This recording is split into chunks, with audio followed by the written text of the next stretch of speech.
Welcome back, ladies and gentlemen, Force here, and today we're going to be taking a look at some more StarCraft 2 commentary. This match is going to be between TargA and Liquid TaeJa. This is a Terran versus Zerg matchup here on the map Cloud Kingdom, and let's go ahead and start this game off with some player information.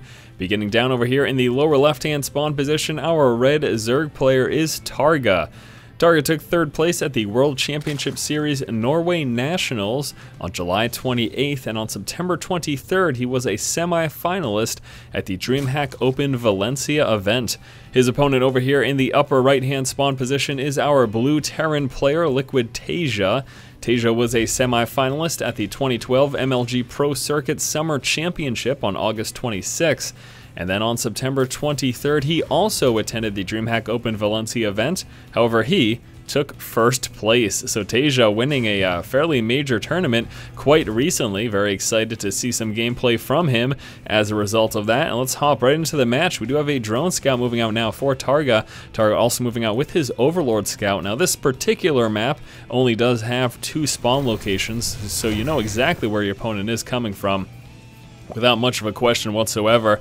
And very interesting, actually. Look at this, TaeJa coming out with a barracks outside of his main, and I do wonder if this is going to get scouted out here by TargA. TargA grabs the Xel'Naga Tower and then continues along his way, and he is going to completely miss those barracks, both of them getting constructed right there in that position. He walks right by it, and unfortunately for him, his Overlord scout is not going to spot that either. Now what he will notice is a significant lack of anything in the main base of TaeJa. Goes ahead, scouts the edge, spots the one barracks right there, and now he knows precisely what's going on. Well, at least he knows one barracks is over there. He's going to pull on down here with the drone and spot the second barracks as well. So TaeJa opening up with some 2 racks aggression. Let's see how effective this is going to be. First rack's now finished, coming out with his first Marine. Second rack's just about finished as well. And of course, that's going to start Marine production immediately. Now we've got the SCV moving out here for TaeJa, and I'm really concerned right now for TargA's expansion.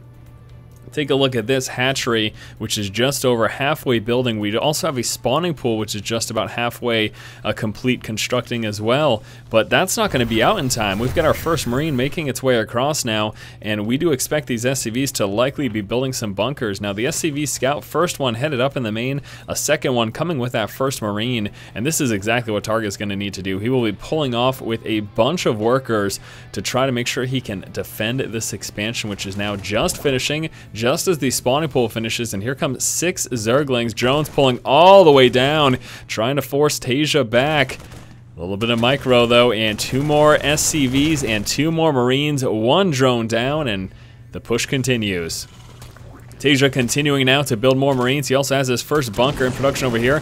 That SCV gets taken out. We do have a sunken building at the moment. Or spine crawler. This is not StarCraft 1. We've got a spine crawler building at the moment. And I think he's actually going to get that through here, as the drones and Zerglings appear to be doing a good job of holding this back, although these Marines with some micro continue to do some damage. Let's take a look at the resources lost here. TargA is behind. Another SCV is very close to finishing building this. Now the Queen's up.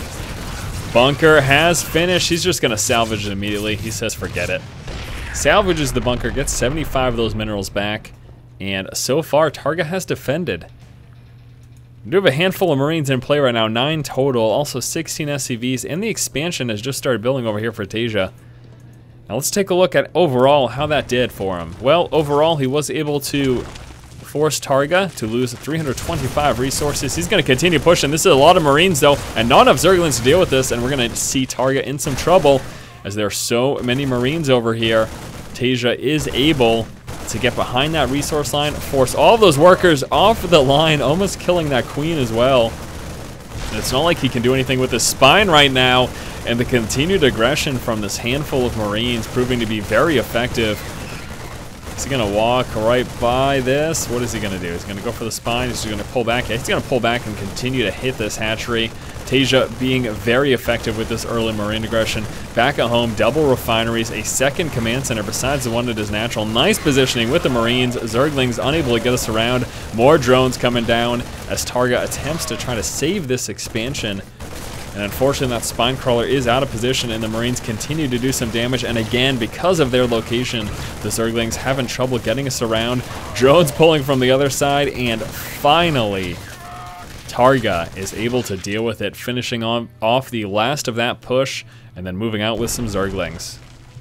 Talk about an intense start to a game. TaeJa opening up with that 2 racks aggression, proving to be very effective and doing quite a significant amount of damage. We take a look now at the total count. 1275 resources lost there for TargA, whereas TaeJa only lost 675. Now, let's take a look at the worker count. This is going to be important as well.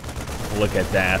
TaeJa actually has a lead in workers, 19 drones as opposed to 24 SCVs. How many drones were killed? 9 drones were killed by TaeJa, whereas he only lost 4 SCVs to TargA, and of course those were the ones that he pushed with. TaeJa in a very, very strong position here early in the game, not only having the SCV advantage, we're going to expect a fairly significant economic advantage here for TaeJa, considering his advantage in SCVs and also his advantage in mules. Simply because, you know, TargA doesn't have mules. We got a double starport follow-up here by TaeJa. And actually, looks like, I'm assuming this is going to be for some Banshee harass. 1 tech lab will be going down on that starport right there. Oh, he's going to switch that up? Okay. He's going to switch it up with the factory. Going Hellion over here. Factory's getting placed over here. One of the starport will go on that tech lab, and then we'll see double Hellion action. Love the follow-up here by TaeJa. Not going for the standard Marine tank in the TVZ matchup, following up this very effective early Marine aggression with some Hellions and presumably some Banshees. Yeah, another tech lab coming down over there, and there's the Banshee follow-up as well. Now we do still have some Marines poking and prodding here in the center of the map. TargA is going to have a tough time expanding to his 3rd at this point in time.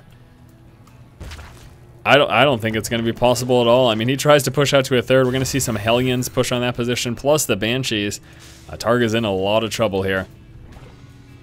TaeJa moving forward. Spinecrawler doing a bit of damage, but there are a lot of Marines.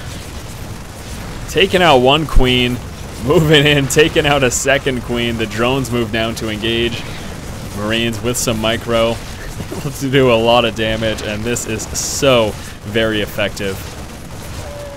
Drones coming down to get us around here on these Marines. The last of the Queens is dead. And here comes some Hellions now. What a follow-up. Those Banshees haven't even come into play yet. And TaeJa being so effective, he's now just dancing around. He realizes, yeah, I've got this game. Look at those resources lost. TargA says GG, and that is unreal.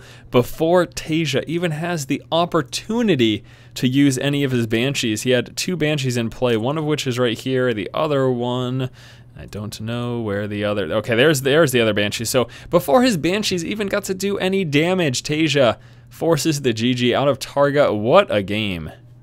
Well, my hat goes off to TaeJa this game with some very, very effective early Marine pressure, doing so much damage to TargA here in the early game. Forcing his workers off the line was significant, and he was able, on top of this, to do significant damage in the amount of workers that he killed, plus the amount of Zerglings, and also doing a lot of damage to the Queens of TargA early in the game. Following that up with some Hellion Banshee harass, of which he never even had the opportunity to use the Banshees.